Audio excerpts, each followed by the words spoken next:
E agora, no nosso momento olímpico, ontem, infelizmente, a seleção brasileira de handebol perdeu para a França por 26-20 pela terceira rodada dos Jogos Olímpicos. Apesar do resultado, a equipe segue ainda com chances de classificação para as quartas de final do handebol feminino. O Brasil volta a jogar nesta quinta-feira contra a Holanda. E aí, Tiburcio? As derrotas que o Brasil teve no handebol foram placares apertados para o que é o handebol.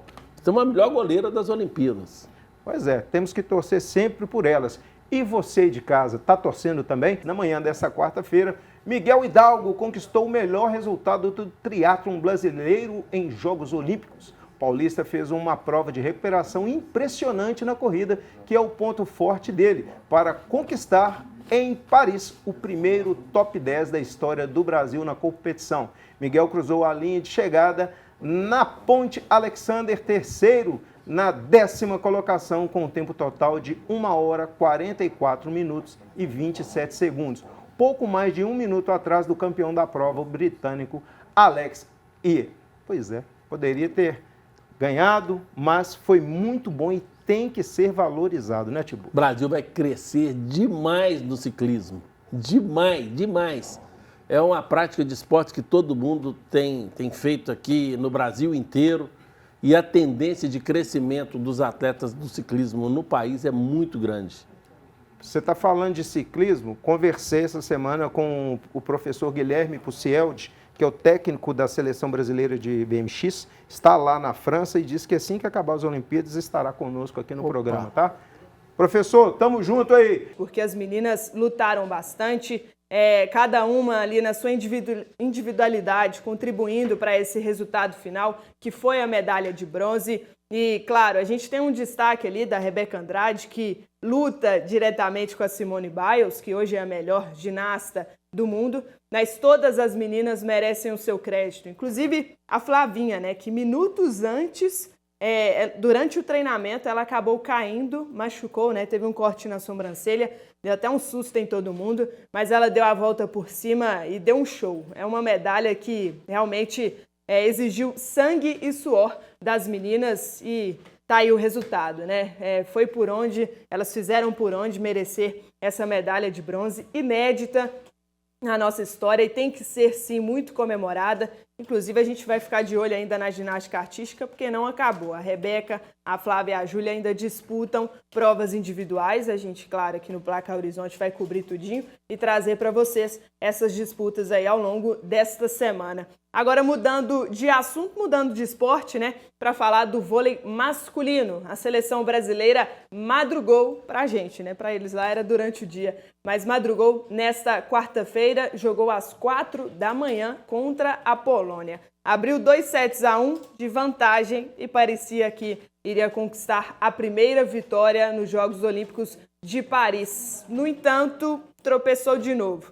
A Polônia conseguiu reverter o resultado, fez 3-2. O destaque do Brasil foi o Adriano, que pontuou 18 vezes. Então, o Adriano fez 18 pontos, entrou ali mais na metade do jogo, né? E se destacou aí, apesar da derrota brasileira. Agora o Brasil volta a jogar na próxima sexta-feira, às 8 da manhã, pelo horário de Brasília, contra o Egito.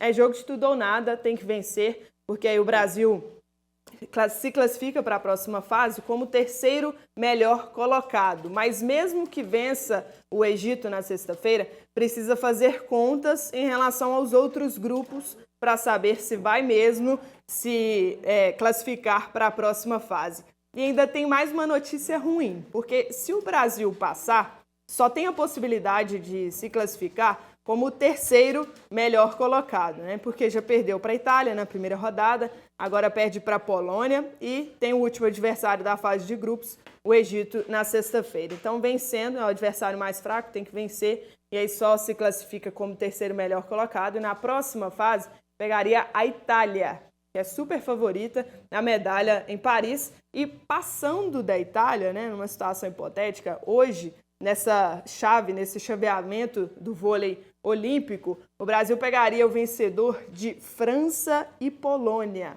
França também favorita, né, os donos da casa, e Polônia, que a gente perdeu nesta quarta-feira. Então, mesmo que classifique, o vôlei tem grandes desafios pela frente. Aelton, Tibúrcio e Samuel, vou ficando por aqui. Um abraço para vocês e até daqui a pouquinho eu volto para falar do futebol feminino que está em campo. Obrigado pelas informações, Sarinha. Ainda temos muitos brasileiros competindo e aqueles que ainda vão competir nas Olimpíadas. E você confere todas as informações aqui no seu Placar Horizonte. As notícias não são boas em relação ao nosso futebol feminino nas Olimpíadas de Paris. Como você bem disse, esse é o último jogo dessa fase de grupos, então vale classificação para a nossa seleção brasileira, comandada pelo Arthur Elias, que inclusive acabou de receber um cartão amarelo por reclamação.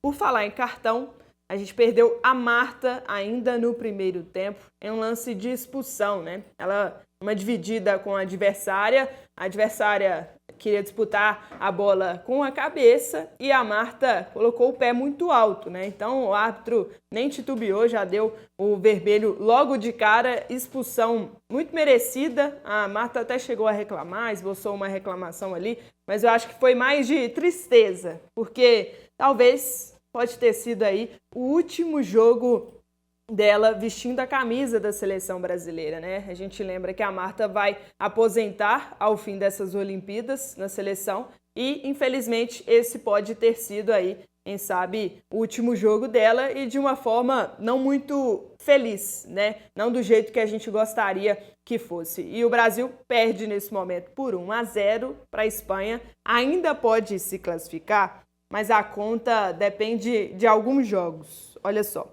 Para o Brasil se classificar para as quartas de final das Olimpíadas, a Austrália tem que perder para os Estados Unidos ou a Alemanha perder para a Zâmbia nos jogos de daqui a pouquinho, às 14h.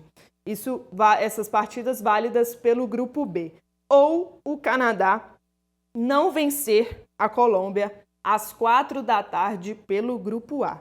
Se vencer, que seja pelo menos por mais de 2 gols aí de diferença. Então, são muitos jogos que a gente tem que secar na tarde dessa quarta-feira para que o Brasil consiga se classificar para as quartas de final. A gente lembra, futebol feminino nessas Olimpíadas não tem projeção de medalha, nem de ouro, nem de prata, nem de bronze, mas a gente, claro, como brasileiro, sempre torce por algum lugar no pódio, né? Só que, sejamos realistas, é um trabalho novo do Arthur Elias, né? A seleção passa por um momento muito complicado, no primeiro jogo fez só 1-0 contra a Nigéria, agora perde por 1-0 para a Espanha, vai sentindo muitos baques, né? Perdeu de virada para o Japão. Nos minutos finais, são muitos baques em sequência que acabam atrapalhando e diminuindo a moral das jogadoras. Então, ainda tem chances de se classificar para as quartas de final, mas também se passar, pode pegar uma adversária mais difícil, né, que ficou mais bem colocada nessa fase de grupos. Eu vou ficando por aqui, desejo uma boa quarta-feira aí para todo mundo. Amanhã estou de volta, se Deus quiser. Tchau, tchau. Tchauzinho, Sarinha, muito obrigado pelas informações, mas se tiver 0,001%, tem 100% de esperança do lado de cá. E aqui, parabenizar a Sarinha, está fazendo uma cobertura melhor do que quem está lá, mas de 10-0 em todo mundo que está lá. Fenômeno da comunicação. E hoje pela manhã, o mesa-tenista Hugo Calderano enfrentou o francês Alexis Lebrun, venceu por 4-1 e se classificou para as quartas de final, seu Tibúrcio. Pois é, eu acho que ele tem uma expectativa, vamos ver aí, tá todo mundo torcendo muito por ele e vamos que vamos. Dá umas raquetadas de leve, ô Samuel? Nada, ruim demais, tentava lá na faculdade, mas não ia não. Agora o Calderano é muito bom, né? Você já tentou jogar tênis? Já. Você batia mais com a esquerda ou com a direita? De mesa, né? De mesa. Tipo ping-pong, né? Agora, não vem com essas maldades aí não. Mas quem sabe aí o Calderano consegue trazer a medalha pra gente. Pois é, e na canoagem a brasileira Ana Sátila chegou na final, mas ficou na 5ª colocação e fora do pódio, seu Tibúrcio. Aí, ó, tá vendo? Tá vendo? Ficou fora do pódio. É uma pena, viu? Tem Trabalhou que ter muito. investimento, gente. Pelo amor de Deus, eu vou falar isso o resto da minha vida. No boxe, o Luiz Oliveira foi eliminado para o americano Jamal Harvey por 3-2. E na parte da tarde, a Bia Ferreira disputa as quartas de final. E se ganhar, já garante uma medalha de bronze já que no boxe não tem disputa por terceiro lugar. É. A gente tem que lembrar disso aí também, né? Aproveitar, a gente comentava aqui, nós vamos até convidá-lo para que venha aqui no PH Esporte, né, no Placar Horizonte, o Carlos Henrique, presidente do Minas. Nós temos que saudar o Minas Tênis Clube, que está presente nas Olimpíadas. Vem medalha para o Brasil com a assinatura do Minas Tênis Clube, vocês não tenham dúvida sobre isso. Como sempre, né, tio? Como sempre, Como né? sempre, O Minas é uma coisa que precisa ser estudada, é um clube que é muito redondo, muito enxuto, tem um orçamento superior a Atlético e Cruzeiro e América juntos. O orçamento do Minas é bruto, é uma cidade grande ali. Aqui, o segredo do Minas se resume em uma palavra, a gente pode pegar tudo, chama-se profissionalismo. Ponto. Aí se você quiser colocar mais uma, seriedade. Resolveu o problema. Nós vamos trazer o presidente aqui, o Carlos Henrique, vou fazer um convite para ele hoje. Pois é. Também temos o vôlei de praia com as brasileiras Duda e Ana Patrícia enfrentando as italianas Valentina Gottardi e Marta Menegatti, que se classificaram ontem após vencer a dupla espanhola por 2-0. E no masculino, Evandro e Arthur enfrentam os canadenses Daniel Dirink e San Shakhtar, às 3h da tarde. O Evandro joga muito. Joga, é muito bom. Veio aqui em Contagem, tive o prazer de conhecê-lo na época. O Evandro era jovem. Joga muito, muito, muito, muito, muito. É, potência.